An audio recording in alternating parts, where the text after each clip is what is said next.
সকাল থেকে টেনশন করতেছে, আল্লাহ আমার উম্মত যদি জাহান্নামী হয় এই দৃশ্য আমি রাসূল দেখতে পারবো না। আমার উম্মতের গুনার পৃষ্ঠাগুলি, গুনার খাতাগুলি, গুনার কিতাবগুলি আমার হাতে আপনি দান করবেন।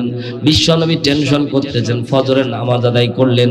শানে নজুল থেকে কথা বলতেছি, আল্লাহর নবী সাল্লাল্লাহু আলাইহি সাল্লাম ফজরের নামাজ পড়ে সাহাবায়ে কেরামের দিকে মুখ ফিরে তাকালেন।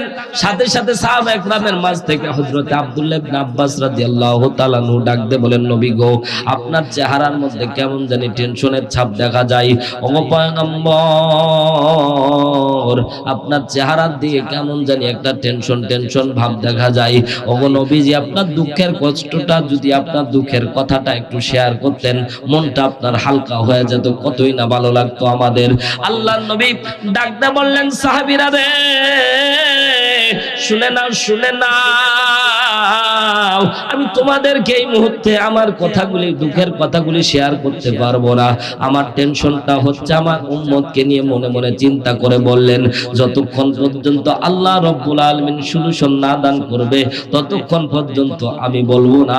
জোরে একবার বলেন না আল্লাহু আকবার। মুসলমান অনেক সময় অন্তরের কথা, মনের দুঃখগুলি বন্ধুরে বলতে পারলে মনটা অনেকটা হালকা লাগে। কথা বলেন ঠিক না বেঠিক? শাকিরিন মুহিব্বিন, মুরব্বী বাবাজিরা, স্নেহের কচিকাচারা, পর্দানিশি আমার মা এবং বোনেরা, আজকের মাহফিলকে সফলতার দ্বার প্রান্তে নিয়ে আসা মাহফিল কমিটির স্বেচ্ছাসেবক ভাইয়েরা, সকলকে আন্তরিক শুভেচ্ছা এবং অভিনন্দন। ইসলামের রীতি এবং নীতি অনুযায়ী আবার সালাম, আসসালামু আলাইকুম ওয়া রাহমাতুল্লাহি ওয়া বারাকাতুহু। সর্বপ্রথম মহান আল্লাহ সুবহানাহু ওয়া তাআলার দরবারে মস্তক অবনত চিত্তে কালিমাতু শুকরিয়া আদায় করছি যে মহান আল্লাহ তাআলা দয়া করে, মায়া করে আজকের এই মুতাবাররক মাহফিলে আসার এবং বসার তৌফিক যে মনিব আল্লাহ দিলেন, রবের দরবারে খুশি হয়ে বলছি আলহামদুলিল্লাহ।